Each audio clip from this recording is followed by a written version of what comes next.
welcome to episode 7 of ISPC Tailboard Talks. I'm your host, Mark. My co-host, Jerry, is actually on assignment today doing some filming for us, so he will not be joining us today, but we'll make a go of it here anyhow. We just might not have some of the jokes that Jerry always throws out there. So first of all, I'd like to give a shout out to our sponsor of today's podcast, which is Beer Meters in South Carolina. Beer Meters is a USA-made, family-operated manufacturer of almost 40 years. They produce the absolute highest quality, lineman-proven, safe, dependable, accurate voltage and phasing meters, secondary testers, cable identification tools, ground testers, high pot tools, custom temporary protective grounds, jumpers, and pole guards. You can find them at beermeters.com. Again, that's beer, B-I-E-R-E-R, meters.com. If you need to reach their customer service folks, you can go to customer_service at beermeters.com. And they can also be reached at 803-786-4839. Again, Beer Meters, excellent family-owned company, have used many of their products. If you haven't heard of Beer, please check them out. You will not be disappointed with their equipment or their service. Okay, so today on ISPC Tailboard Talks, a little bit later in the episode, we have a guest with us, Annie Wittenberg from Northwest Public Power Association, and we're going to talk to Annie about the power of associations. We're going to talk about how power associations, what they do and how they support their members and so on. So we'll get to that shortly.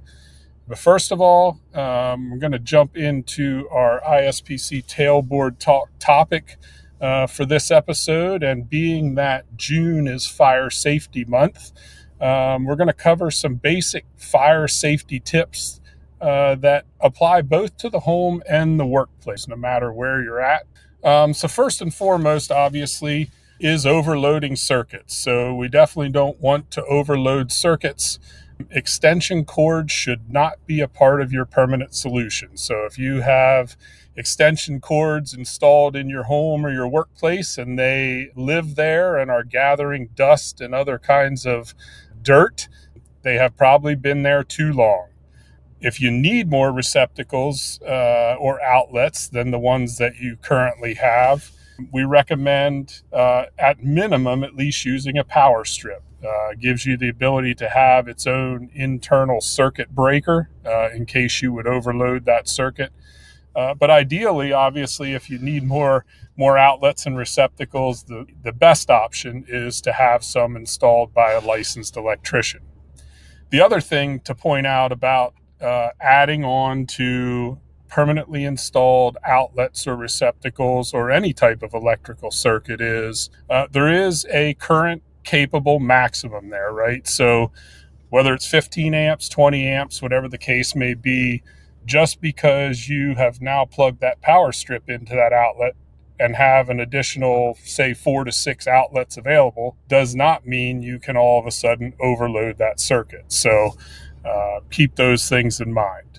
The next one is GFCI outlets near wet locations. So ground fault circuit interrupter outlets provide extra protection to the user in damp and wet locations.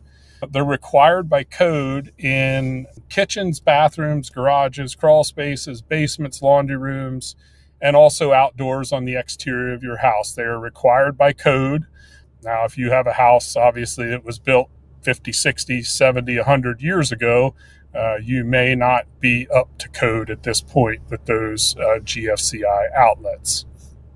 On the construction side of things, or on the work side of things, 1926 404B1 of OSHA requires the employer to use GFCI equipped cord set assemblies or an assured equipment grounding conductor program to protect their employees on construction sites. So while we're regulated on the workplace side by OSHA, we're regulated on the residential side by the things there around GFCIs. We obviously want to keep flammable objects away from our electrical outlets. Outlets do produce heat, albeit very small under normal conditions. But if something should occur, a short or a fault with that receptacle or outlet, very quickly that heat will increase significantly. And if there is flammable material nearby, obviously that becomes a source of ignition, which leads to house fire or fires in the workplace for that matter. And we always want to unplug at home our small appliances and small devices when not in use. Okay. The big one that a lot of people I don't think really think about is our cell phone cords. It doesn't take much to just unplug your cell phone and run in the morning. And really, the proper way is to also unplug that charging cord. There have been cases in the past of fires starting by portable electronic cords being left plugged in with no device. So you're not taking that available current and using it. It's just sitting there.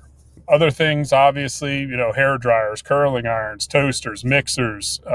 Even in the off position, these things can use small amounts of current. And so the best practice is to unplug our small devices and appliances when they're not in use.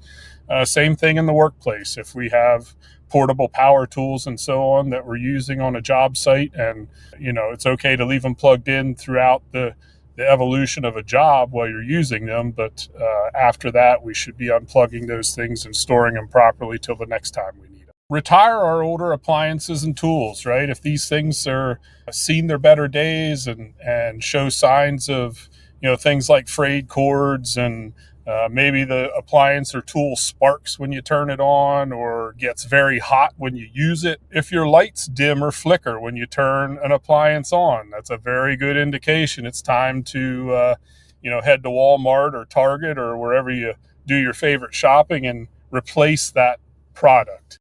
Not so much we got to worry about this now in the middle of summer, but we want to limit the use of space heaters. This used to be a big problem in the workplace. I know the company I work for, you'd walk into the office and everybody has a space heater plugged in under their desk because the office area is too cold. Okay to have them short term. We recommend running them at half power instead of full power. It helps to prevent, overload with the circuit or the outlet that you're using to use that space heater. And we also want to only use those devices when the area is occupied. If you're going to walk away for a while, you're going to leave, you go to bed at night, whatever the case may be, you really need to unplug those things and help to prevent issues while you're not around or while you're sleeping. And then the last thing, schedule an electrical safety inspection. You can contact any licensed electrician in the area where you live. Look at it this way, inspection is a minimal cost compared to burning your house down. Take that opportunity especially if you have an older house. If you have a newer house, maybe within the last 10 or 15 years, you're probably good on most of the building codes and electrical codes and so on. But, older facilities, older houses were not built to the same standards and codes that we're using today. So just some things to hopefully keep you safe when it comes to fire safety, both at home and in the workplace. And, hopefully take these things into consideration to keep you and your family and your workplace and so on safe and secure. And, we don't want to see anybody have a unwanted fire. Okay, so let me give another shout out here to our sponsor, Beer Meters. So Beer also has a support assistance program. So Beer USA Utility Support Assistance is Beer's one-of-a-kind, no-cost service to the electric utility industry, including professional customer service, technical support, repairs and calibration, live line conferencing, on-site field training, speaking at tool and work method committee meetings, safety conferences and seminar presentations, and our exclusive 30-day tool trial. Again, beermeters.com. You can visit them there. You can reach out to their customer service, customer_service at beermeters.com, and at 803-786-4839.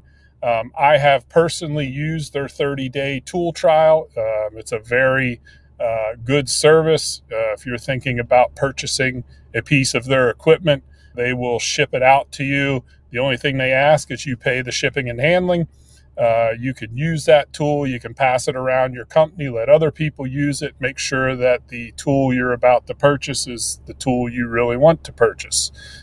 So a very, very good product and service from Beer Meters. Okay, the time we've all been waiting for. Without further ado, I'd like to introduce our special guest today, Miss Annie Wittenberg, who is the Learning Program Manager for Northwest Public Power Association, NWPPA. How you doing today, Annie? I am doing great. It's great to be here, Awesome. Mark. Awesome. Glad to hear it. Annie and I have a little bit of a background. We've done some work together in the past, and so I know Annie fairly well. And I guess to start with, Annie, let's just kind of talk about or fill us in on what your journey has been, what kind of the path you've taken to get where you are today, just to give people a little kind of background of where you come from and what your experiences are to get to the point where you are today as NWPPA's learning manager. Excellent. I'd love to. So I started out my working career at the Army Corps of Engineers, the Dalles Dam on the Columbia River, as a GS1 clerk typist back in 1990. And I worked for several years for the Corps of Engineers, several different projects, and got eventually into the student trainee program. And I wanted to finish up my degree in environmental science. I was working on that at the Hanford program office. We all got riffed. We got laid off. But I was living in Yakima, and the Army has the Yakima Training Center there. And so I just walked in and talked to the boss and said, "Hey, I'm about to be riffed. I'm almost done with an environmental science degree. Do you have a job for me?" And he said, "Yeah, actually I do." He had hazardous waste manager, environmental compliance person job vacancy, and I was nowhere near qualified for it. But he was able to create a ladder position. He was one of the best bosses I ever had the pleasure to work for. So I got up to where I was the environmental compliance manager, hazardous waste manager there on the base. And I loved that job, working with the soldiers, just to make sure that they could complete their mission while keeping us fully in compliance so that we weren't shut down for, you got to comply with the rules, but you have to make it. My mission was to make it so that they could do their job. And I really learned customer service there. I treated the soldiers and their mission as my customers. And also the regulators were my customers, so I had to make them happy too. Anyway, loved that position. But then it became time to start a family. And I was lucky enough to be able to take 17 years off to raise my kids. Wow. I've got 3 great kids. Cool. Yeah. And then it was eventually time to go back to work. So my kids weren't quite out of school yet. I didn't want to move. So I went back to work for the U.S. Forest Service in environmental compliance again, writing environmental documents like environmental impact statements and environmental assessments. That was less fun. The customers are not as pleasant. Yes.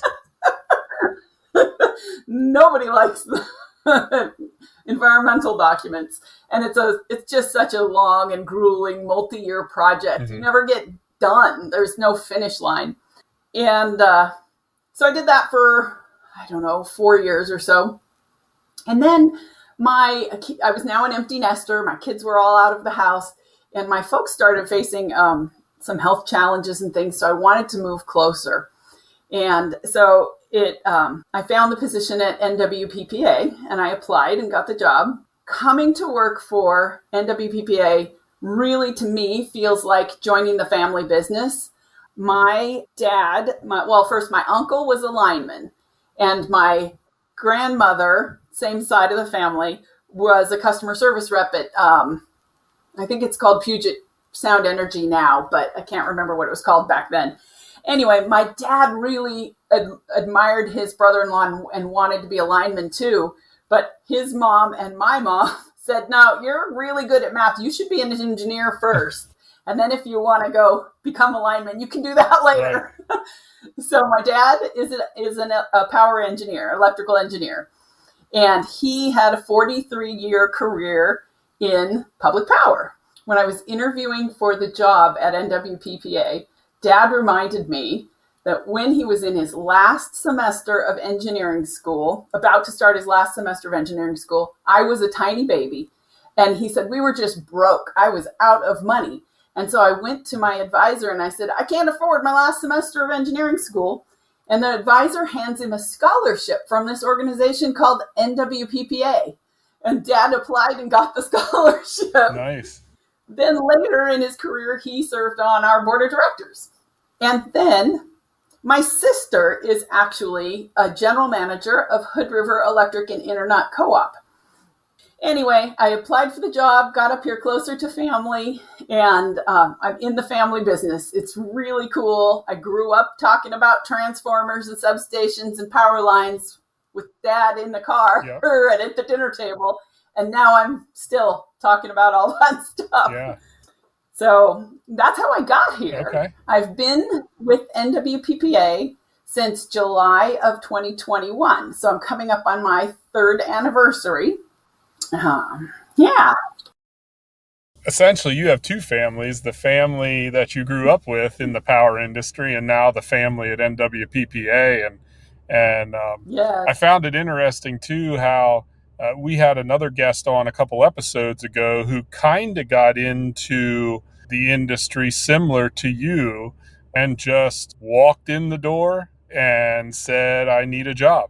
And so it's interesting how, taking that initiative to go after something you want is there if people are willing to take that initiative, right? I think 100%. I think today, especially today, now that was a while ago and so was his, but I think it underscores the importance of being able to promote yourself and go after what you want. In this digital world we're in today, everybody wants to send an email or send a resume or apply online and do all those things. And I get it that most organizations these days, you do have to apply more times than not online. But it just shows the power of, if I want to go after something and I want something bad enough and I'm willing to put myself out there, good things can happen. Yes. When you do that. So I think the importance of understanding communication and being able to portray yourself as, hey, I can do this, or I want this job, or give me an opportunity and I'll show you I can do it. And I think that's something we're starting to slowly lose, not just in our industry, but across the board, of having that one-on-one, face-to-face verbal conversation. So I found that interesting. Yep. Okay. Yes, I agree with that completely. And I think you're right. It's starting to be a lost skill. Mm-hmm. And my kids, they're 21, 23, and 25 now. Yep. Particularly my oldest is learning that. Yeah. If you really want the job, you show up in person and talk to someone, or you make a phone call. But texts and applying online are not enough. Yep. Yeah, I mean, essentially, I think applying online is simply that. That gets your information to the employer. After that, you got to go above and beyond if you really want to stand out. Yep. And you really have to just reach out and ask for the opportunity, I think.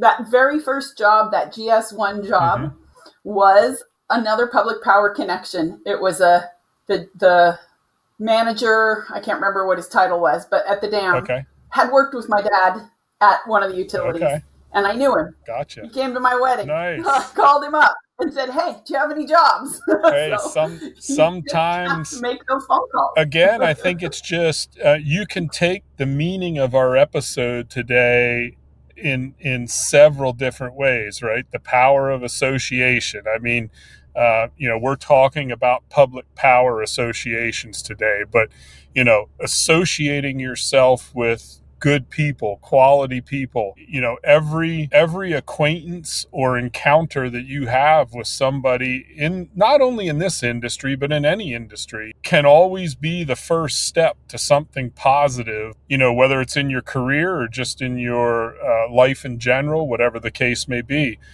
The same thing kind of happened to me in where I'm at today at ISPC. And that was just a fluke encounter with some of the members of ISPC at a conference. And it half stepped back. It started just a little before that when I reached out for some consulting on a grounding policy for the company I work for. But really, from that, kind of got the invitation, hey, why don't you come check out our conference? And, then further conversations there and down the road at future encounters. And it just goes to show the power of what we can accomplish if we all kind of join together and move, whether it's a public power association, whether it's as the utility industry, whether it's as companies working together. Something we've talked a lot about in the past couple episodes is partnerships. And when you talk about safety and when you talk about training and when you talk about anything in our industry, storm response, whatever the case may be, it takes all of us to overcome those obstacles. I don't care how big a company you are. There's no one, or organization or association, there's no one entity out there that's going to solve the issues that we deal with day in and day out. It's going to take all of us. Yes. With that, tell us a little bit about NWPPA, kind of what, maybe a little bit about how they kind of became what they are today, and then we'll dive into kind of what they do and what they provide and so on. Okay. Well, NWPPA was founded in 1940. Okay. So we're a not-for-profit regional association representing and serving the collective interests of consumer-owned, locally controlled utilities in the Western United States and Canada. Our mission statement is we exist to enhance the success of our members through education, training, public information, governmental relationships, and value-added services. And we want to be the leader in promoting the value and benefits of consumer-owned, locally controlled utilities. So I was doing a little poking around your website the last couple of days, just kind of preparing for this, and kind of to build on that, I was curious. Say I was a utility out in the Northwest, whether it's a municipality or a customer owned or a investor owned or a co-op, whatever the case may be, can I become a member of NWPPA if I want to be part of your organization? Absolutely. Okay. We have two categories of membership: utility membership, and that's for the public, not IOUs. IOUs can still be a member, but they're in a different membership category. So let's focus on the not IOU electric utilities right now. Okay. So currently we have more than 150 public power utilities in 10 states, members in, all of the West except New Mexico and Arizona. Okay. Everything west of that, and British Columbia. Okay. So let's see, your question was, what does that do for a utility, or how could you become a member? Yeah, so I guess let's start a little bit about how, if I'm an organization out on the West Coast there and I'm not part of NWPPA and I say, hey, I see the power of being part of this association and this organization, and what do I got to do to say, hey, sign me up. I want to become a member and take advantage of everything you guys have to offer. Well, our website is the perfect place to start, nwppa.org. The About Us page talks about benefits of membership, but for a utility member, we send all of those folks straight to our executive director, Kurt Miller. He's amazing. Okay. He's just terrific. Okay. And we want you to go straight to Kurt to talk to him and talk about all the benefits of membership. And so what are those benefits of membership? Training. We want to help utilities retain and grow their quality workforce, their employees. So we help you retain your quality employees through excellent training and education. We had more than 300 training events last year, and we had nearly 10,000 people in those classes. A lot of times new employees to the industry, any industry, say professional development is absolutely key to them. And customers, your utilities customers will appreciate better service. Yeah, so just kind of I guess this is kind of an off-the-cuff question, and not, you may not even have a response to this, but just something I was thinking. I guess, if I'm an organization, whether it's in the West and kind of, let's call it in your NWPPA territory, or whether I'm in the, there's a Northeast Public Power Association. There's associations all over. I was at a conference a couple weeks ago in Oklahoma for MISO, which is an electric association in Oklahoma. And so I guess the question that kind of pops to the top of my head is, if I'm in one of these territories and I'm able to be part of an organization like NWPPA or these other organizations, and again, you might not know the answer to this, but I'm kind of I almost don't see a downfall of being a member of one of these organizations because of the resources and so on that they provide. Do you have any thoughts on what keeps people from wanting to become a member? It must be financial, because there is a membership dues. Although we talked about the utility dues structure. Okay. I don't know what utility member dues are. It's based on the size of the utility so that it's not cost prohibitive, based on your kilowatt hours and meters and stuff. But I don't deal with that. Associate membership is every other kind of member who supports our industry but is not a utility, a public power utility. So an IOU or beer meters or another association like the Institute for Safety and Powerline Construction. All of you guys could be associate members, and the membership fee is so reasonable. It's $750 for companies with 4 or more or 5 or more employees, and it's like $450 for a year. For companies with 4 or less employees. Okay. And membership, the benefits are the discounted training. It's steeply discounted. So the main services that we provide, and we're a nonprofit, we're trying to keep everything as affordable and the best value for our membership. So training and education, the special thing about our training is it's just not an off-the-shelf class. It's specifically for utility employees. I mean, I'm sure there's lots of great customer service or hazardous waste management or all kinds of different classes out there, or safety classes. But ours are all very specific to the industry, to electric utilities. Okay. And so we're not wasting your time.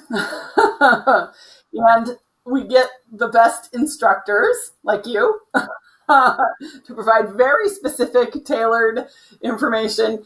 And, most of our instructors have been in the industry, have worked the trade or the job, and then come back and teach. Our average course evaluation score on the content of our training, the average is 4.73 out of 5 stars. So I think that speaks well to what we're managing to do.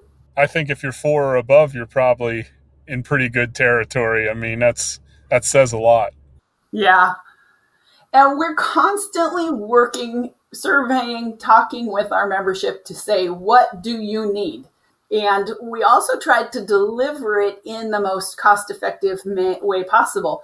So the courses, some of the substation courses you and I worked on last time were what we call a regional class. I guess it's anyone can register for the class, and we move those around to different locations. But any class that we offer like that, we can also offer as in-house training. Sure. And so that saves your entire workforce their travel costs if we just bring the instructor and the class to you. And sometimes we do a split or a hosted class where it's at your utility, but say you only have a handful of employees that want to attend, but you can open it up to other utilities from anywhere that can come. So we just work really hard to find the exact right fit for what the company needs. Another good example is a class. One of our utilities reached out to us last year and said, hey, I need a class, some training on interconnection of residential solar and battery energy storage systems. And we want our whole staff and everybody involved in the process. So we contacted one of our instructors. We set that class up. They loved it, but we knew other utilities would. And so I offered it as a class now that other utilities can attend. And the utility that signed up for it ended up hosting it. So it's open to others to attend, but their utility has 12 people attending, and they even invited their local electrical inspectors to attend so that everybody's on the same page from the beginning. I'm really proud of setting up things like that are super specific to what the utility needed. Yeah. And again, just, going back to the power of collaboration or association. And I like the fact that, not only was it the customer or utility asking for the training, but they got the inspectors involved. They got everybody involved that has a say in this process so that there's no surprises, right? Otherwise, that utility or customer goes out, does their work, the inspector comes in and says, yeah, you're in left field, man. You got to change this. You got to change this. You got to change that. It's just, wasted time, wasted material, wasted costs. So perfect way to do training and the importance of asking, what do you need or what can we do for you, right? To make sure that you're supporting your customer as best you can. It's no different in the work we do at ISPC is, I think it's very important when a customer comes to you to listen and figure out what they really want, because we know we can all go deliver training. I mean, okay, I want training on whatever subject, and we develop a course and we go deliver it, and it doesn't hit the mark. And really, in my mind, the only reason for that is because we didn't have enough communication. We didn't really identify what it was that you really needed. And so at the end of the day, it was a waste of my time as an instructor. It was a waste of the participants' time as coming to the training, because they didn't get out of it what they really needed. And I think it's a very important fact to remember for us trainers, training organizations, which although NWPPA isn't per se a training organization, you do, schedule and set up and host and so on training for your members. And if, like you said a little bit ago, if you don't ask, what do you need and what can we provide you? How do you want it delivered? You can put on all the training in the world. I know you and I talked about some classes you've had in the past where just nobody showed up. And, if you're not giving your customer what they need, then it's really a waste of everybody's time. And then when you do have the flip side of that as well is when you do have the time or you do nail the let's call it agenda, people are going to be like, last time I went to one of those classes, it wasn't that great. Why is this going to be any different, right? And so it is so important, especially the first time, to nail that so that people say, hey man, I want to go back to it, not that session, but any future training sessions. I want to go. The last one I went to was great. I got out of it what I needed to get out of it. And I think it's just so important. And I'm sure you've been through them. I know I've been through tons of them, trainings that were just, I wouldn't say terrible, but definitely didn't hit the mark. There was a couple in there I could probably label as terrible, but it just leaves a sour taste for training and education in your mouth. And I think you get to a point where you say, I'll just figure it out on my own. And that's really not what we want people doing, is just trying to figure things out. That's where I think part of our industry is in that work zone where they just kind of figure things out, or they've done it this way forever. And so they'll continue to do it this way, even though they might not be doing it to the current standards and so on. So important. Yeah, I agree. I think that's probably one of the top most important functions of the learning program managers, is to spend the time talking to our customers to figure out, our members, what they actually need. I mean, it's fairly easy to book the conference room and schedule everything and make the class happen logistically. That's easy. Yeah. It's is it the right class for the right audience at the right time, at the right price, in the right venue for this group? I remember, I think it was the year before you joined us as a substation instructor, most of my substation classes did not fill up and I had to cancel several of them. But I was brand new and I didn't realize that I was scheduling them at times that would work really well for linemen. Substation people are not on the exact same schedule as that. And so, oops. Yeah, there's definitely a time of year, when workloads are really high. Right now we're coming into storm season, right? And so if you're trying to deliver or offer training to people that do their major function is storm response, you're going to have trouble filling those classes because they're all out running all over the country responding to storms, right? So they're like, sorry, we're not turning that down to come sit in a classroom for 2 or 3 days.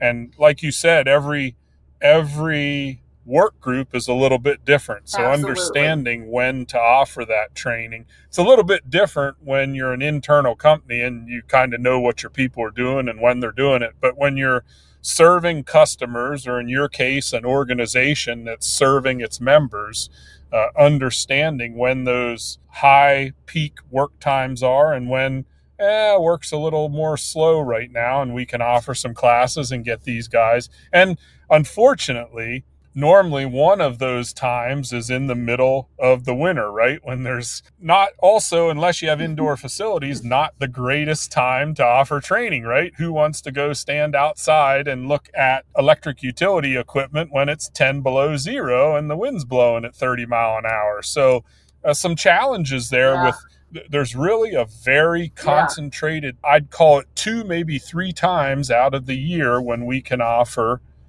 good quality training and not be affected by work and weather and those type of things. So it's a very tight window to make it work. And so, like you had mentioned, you guys did 300 some training sessions last year. I mean, that's pretty impressive to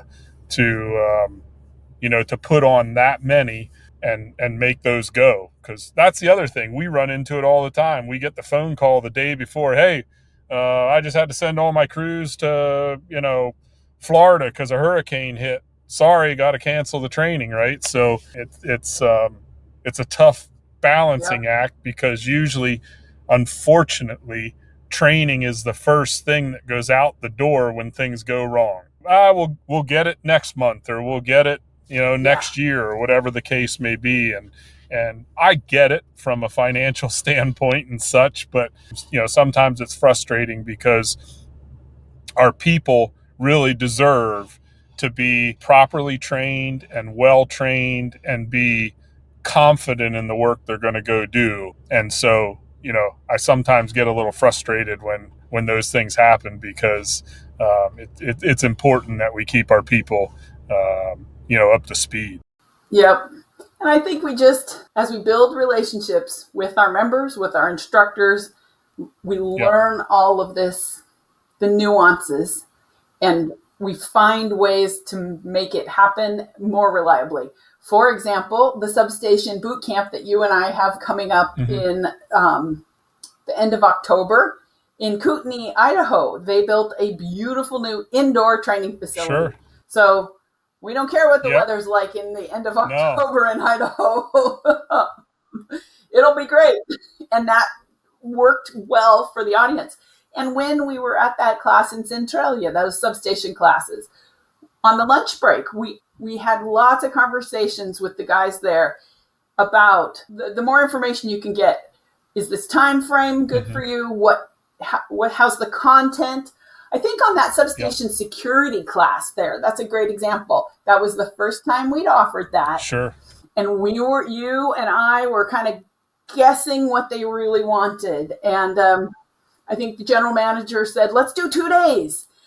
Some of the guys in the class were thinking, this is a little more than we needed at our level. But that's okay. We learned that. Stuff. It's really, and I think, those are some of the things. And again, that was, believe it or not, over a year ago we did that, I guess, right? Almost 2.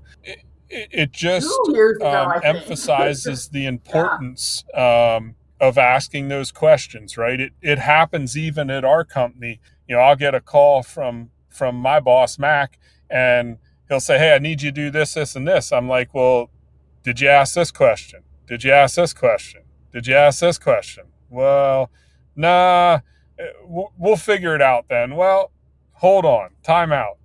We need to figure that out now so that we can propose the best plan moving forward for that customer.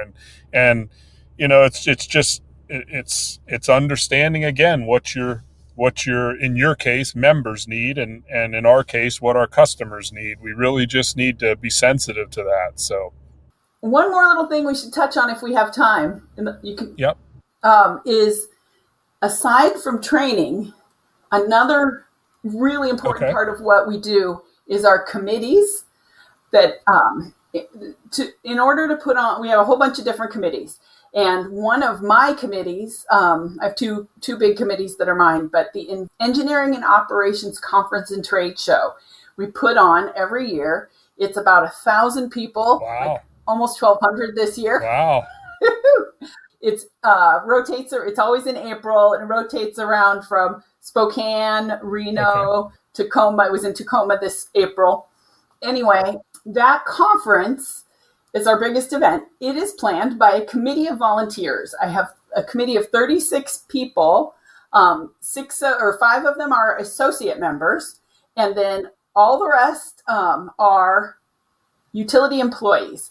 And they're from all our 10 member states, and they're new in their career, younger employees. They're very senior employees.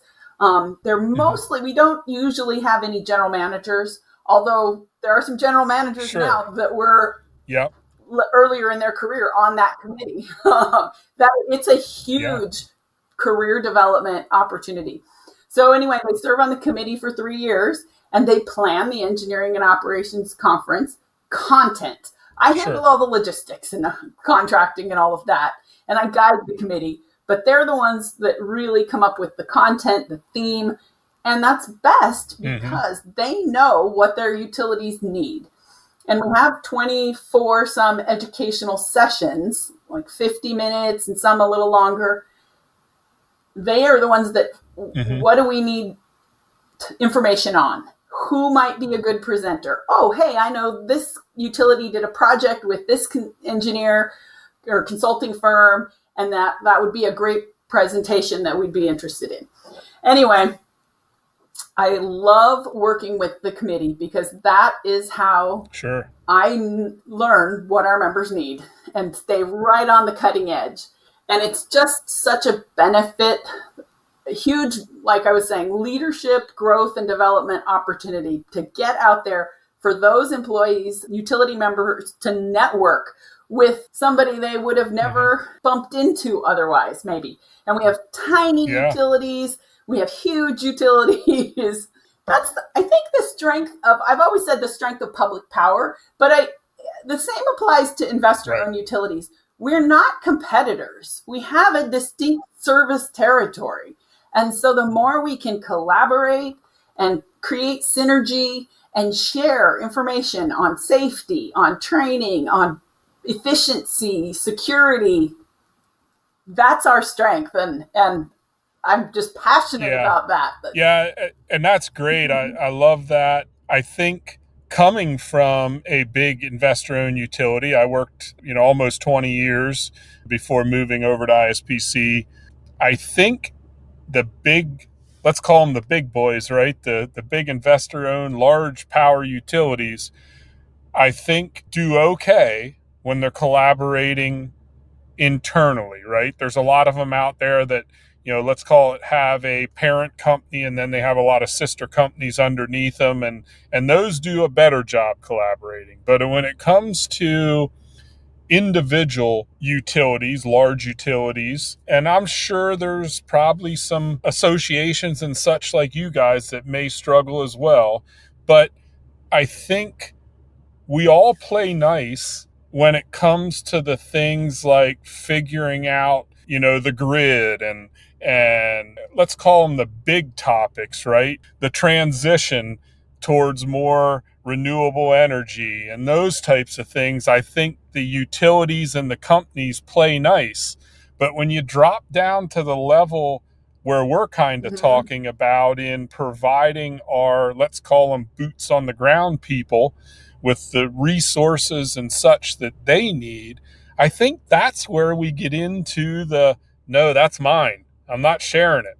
I think I figured it out and I'm going to keep it to myself, and I'm not going to tell, in your case, the neighboring association, whatever that is, right? We're not going to share that with them. We want to keep that. We figured it out here. And that's where I think we need to get better as an electric utility organization. Why are we, if I find that next greatest thing that's going to take, whether it makes the job more efficient, makes the job safer, whatever the case may be, maybe a little of all the above, why do I want to keep that to myself? Why would I not want to share that with other organizations so we can all get better?